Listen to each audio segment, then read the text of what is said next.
साथियों नमस्कार। आज के अखबार की ये बहुत बड़ी खबर है। अखबार में किसी ने मुझे भेजा, आज का है या कल का है, लेकिन आजकल की खबर है ये कि देहरादून में, प्रदेश की राजधानी में, जिस बात को हम कहते आ रहे थे वही बात सच है। और वो बात ये है कि सरकार के इस आदेश के बाद कि रात को 11 बजे के बाद कोई बार खुले नहीं रहेंगे, इस बात की प्रामाणिकता के साथ पुष्टि हो चुकी है।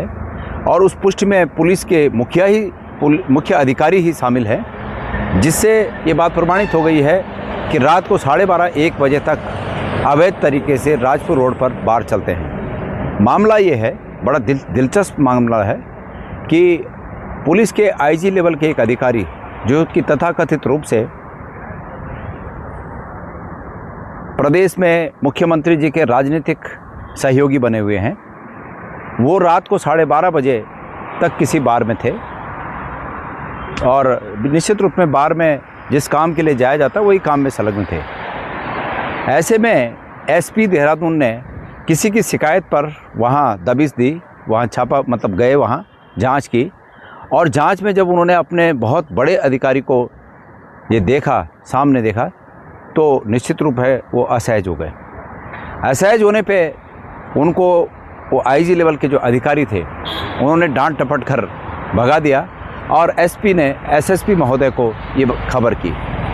एसएसपी बाद में मौके पर आए और कुल मिलाकर ये इस बात को प्रमाणित करता है कि हम ये कहते थे कि पुलिस विभाग, पुलिस के तथाकथित जो आईजी हैं, वो सरकार के राजनीतिक कामों में हस्तक्षेप के बदले अपने सहूलियत के लिए, अपने ऐशो आराम के लिए, अपने निजी हितों की रक्षा के लिए वो भी अपने इस टास्क पर लगे हुए हैं। ये इस बात को प्रमाणित करता है। ये इस बात को प्रमाणित करता है कि एक ब्रिगेडियर साहब जोशी जी की मृत्यु ये बारों के चक्कर में, और उन बारों में अगले दिन रात को जो आपस में गैंगों की एक दूसरे से दुश्मनी होती है और अगले दिन आपस में उनमें गोली चलती हैं, उसी का परिणाम था कि एक पूर्व अधिकारी फौज के वो अपनी जान गंवा बैठे।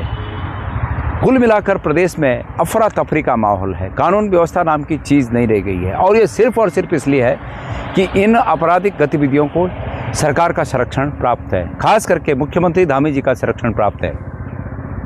ऐसी स्थिति में मैं फिर सरकार से ये कहना चाहता हूँ कि सरकार इस बात का संज्ञान ले कि सरकार जिन चीज़ों के लिए चुनी जाती है, सरकार उस पर ध्यान दे। बहुत हो गया धामी जी, कितना रखोगे, कितना करोगे।